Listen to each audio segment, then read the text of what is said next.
Bueno, buenas tardes. Carlos, estamos acá reunidos. La idea es charlar un poquito sobre el trabajo con toda tu experiencia a lo largo de todos estos años. Y bueno, la primera pregunta, como para poder orientarnos un poquito, es, bueno, ¿cómo vos ves el trabajo actualmente en la Argentina y un poco en el mundo? Bueno, yo decía anteriormente que al modo de ver afrontar el tema del trabajo tiene tres aspectos, ¿no? El primero es lo conceptual, que entendemos cuál es el lugar del trabajo en la sociedad que vivimos. Lo segundo, que además tiene que ver con la grave coyuntura que tenemos, qué respuestas se podían ir dando a este desempleo masivo y a la precarización del trabajo. Y lo tercero, una reflexión de fondo que nos lleva sobre todo esos dos magníficos documentos del Papa Francisco, la alegría del Evangelio y Laudato Si, porque ahí ya plantea que tenemos que ir a un modelo de civilización diferente, ni más ni menos. Pero hablando en esos tres niveles, digo, el trabajo para mí es un ordenador clave de la sociedad. Hay una concepción fundamental en el pensamiento cristiano que el trabajo y el trabajo humano hace a la dignidad de la persona. Es un derecho del trabajo y también es un deber, ¿no? El hombre es co-creador, haciendo lo que responsablemente y creativamente pueda hacer.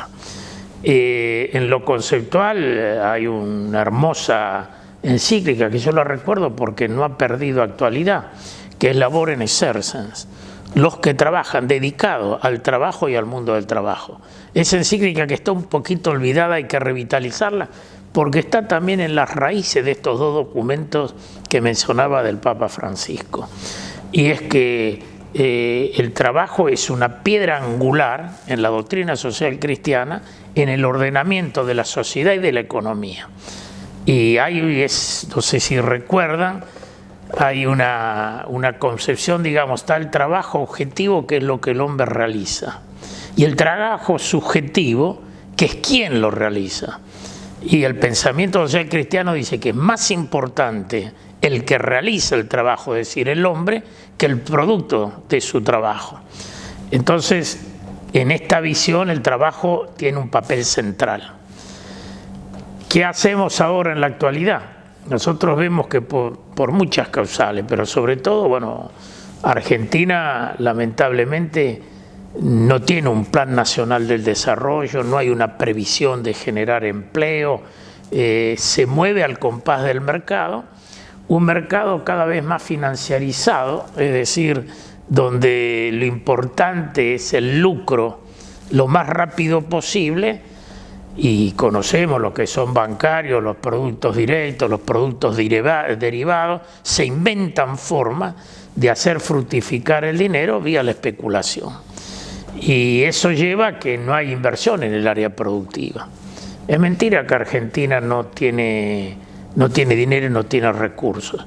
Se calcula que hay 300.000 millones de dólares de argentinos en el exterior, además de las remesas fabulosas que han enviado las grandes multinacionales del petróleo, del gas, del hierro, del cobre, del aluminio, de todo lo que la Argentina, las compañías mineras sobre todo extraen de Argentina, que lamentablemente muchas de esas exportaciones se hacen bajo declaración jurada, es decir, que se pagan impuestos mínimos sobre lo que las mismas empresas declaran. No hay casi control. Muy parecido también con la exportación de petróleo sobre todo. Y si no revertimos esta situación, y esto tiene también una implicancia muy grande en la política económica, si no hay reinversión, si esos capitales que son producidos en Argentina, es riqueza producida en Argentina, no hay al menos una parte que se reinvierta, tenemos lo que vemos, ¿no? Un aumento del desempleo muy grande, el aumento de la pobreza y la marginalidad. Y creo que ahí sí es urgente tomar medidas, más allá de la discusión de fondo del modelo económico. Yo leí ayer en Alemania, un sector importante de trabajadores acaba de firmar la semana de 28 horas. Los franceses también adoptaron por ley la disminución de horas de trabajo. ¿Con qué idea? de que hay que disminuir las horas de trabajo para que puedan trabajar más gente. No sería raro que en el futuro, si hubiera una visión racional, la semana de 28 horas sería suficiente para poder producir, permitir la incorporación de sectores de juventud que no tienen trabajo, y hasta lo que parece un pecado decirlo hoy en esta época del avance del neoliberalismo, a disminuir la edad jubilatoria. Porque si hay menos trabajo, sobre todo por lo que señalaba, por un lado el nivel reducido de reinversión, pero por otro lado el avance tecnológico, lo lógico es que se distribuya mejor el trabajo disponible y no que haya que trabajar 8 horas más horas extras en una forma de sobreexplotación del trabajo o de los trabajadores cuando hay otros que no tienen trabajo. Lo otro es que el Estado se tiene que convertir en promotor del empleo. No tanto de planes sociales, que han sido buenos en la contingencia, sino de factores productivos. Hay que acordarse que luego de la recesión de 1930 en Estados Unidos nació el keynesianismo, el New Deal famoso de Roosevelt, que era que el Estado promoviera empleo. No hace mucho en Europa, era presidente de la Comisión Europea, un gran socialista y un gran católico, y él promovió el plan Delors, que llevaba su nombre, Jacques Delors, por el cual en un enorme plan de infraestructuras de Europa logró disminuir el desempleo. Uno puede decir que, bueno, eran estados que tenían recursos para hacer eso. Claro, Argentina también tiene recursos.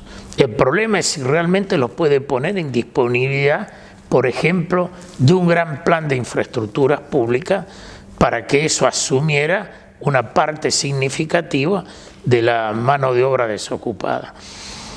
Y lo tercero, que es este desafío que yo señalaba, es, y ahí sí retomo al Papa Francisco, ¿a qué sociedad vamos? Si la lógica de la sociedad es simplemente aumentar la rentabilidad, nuestra crisis no tiene salida, va a ser cada vez más grave, y ya no solo a nivel de la Argentina, porque la tecnología es verdad que crea nuevos puestos de trabajo, pero desaloja mucho más, desaparece el trabajo masivo. No nos podemos oponer a la tecnología, al avance tecnológico, pero tenemos que darle un costado racional y humano, saber cómo aplicamos la tecnología en función de ese progreso técnico, tecnológico, pero también de las necesidades sociales. Y yo recuerdo en Europa, cuando hubo que convertir la industria del carbón, el carbón era un elemento clave en Europa, en muchos países, por ejemplo Bélgica o Alemania, y había que terminar con el carbón. Eran miles y miles de mineros, y prácticamente eso se hizo sin costo social. ¿Por qué? Porque los estados previeron eso, fueron creando formas de nuevo aprendizaje, de formación, tiempos largos para el retiro de los trabajadores, que permitieran reubicar esa mano de obra, reconvertirla y reubicarla. Y se logró, yo diría, desapareció el carbón de Europa sin grandes tragedias del punto de vista social. Entonces, nosotros tenemos que ver cómo combinar el avance tecnológico, pero con dos aspectos clave, que es el factor humano, el factor social y el factor ecológico. Lo que se está haciendo ahora con la minería, y no es que estemos en contra de la minería, porque el hombre precisa hierro, acero, pero el tipo de minería que se hace, que destruye el medio ambiente, pone en peligro la vida de personas, arruina, pero por siglos, terrenos fértiles. Bueno, todo el mundo sabe, ¿no? Los escapes que ha habido en San Juan, en Mendoza también, de ríos contaminados, de fugas de minerales venenosos que han arruinado sectores enormes. Entonces, esa tecnología se tiene que adaptar a una visión integral del desarrollo humano, porque, como decimos muy bien, el crecimiento no es desarrollo. No es cuestión que las cifras muestran que crecemos, pero estamos cada vez más subdesarrollados en términos sociales y ecológicos. Entonces, este desafío que plantea Francisco pone en discusión todo, la estructura política y sobre todo la estructura económica. Como decía antes, el mercado, recuerdo a un expresidente de Chile, Patricio Aylwin, que fue uno de los impulsores de la Conferencia Mundial sobre el Desarrollo de las Naciones Unidas que se hizo en Copenhague 1995, es decir, ya casi 25 años, y él en el discurso de apertura, había cerca de 70 jefes de Estado en esa conferencia, dijo que el mercado se ha demostrado un mecanismo muy útil para la iniciativa y para la creación de riqueza, pero que ha demostrado una incapacidad absoluta en los criterios de distribución y de justicia. Y es verdad, nosotros tenemos que tener en cuenta algunos factores de la economía de mercado, pero esos factores de economía de mercado tienen que tener a su vez un patrón, que es el Estado, que es el que determina las reglas de manera democrática, concertada, para que ese mercado se mueva. Yo no voy a poner el ejemplo de... pero sí, puedo poner el ejemplo de Alemania. En Alemania, cuando terminó la Segunda Guerra, que había quedado destruida, había que reconstruirla, Konrad Adenauer, uno de los grandes padres de la Unidad Europea, crea esta idea de que el modelo es la economía social de mercado. Y fíjense que no es la economía de mercado. Más, lo social antecede al mercado. Es una economía social, es decir, a servicio de la sociedad, con el mercado como un mecanismo de incentivo y de creación de riqueza. Pero con un Estado muy importante, donde inclusive se impone el criterio de la ley de cogestión, que los trabajadores deben participar en la gestión de las empresas. Esto es una cosa que a veces se olvida, y de paso yo lo digo, porque tiene que ver cómo juega el Estado, la sociedad y el mercado.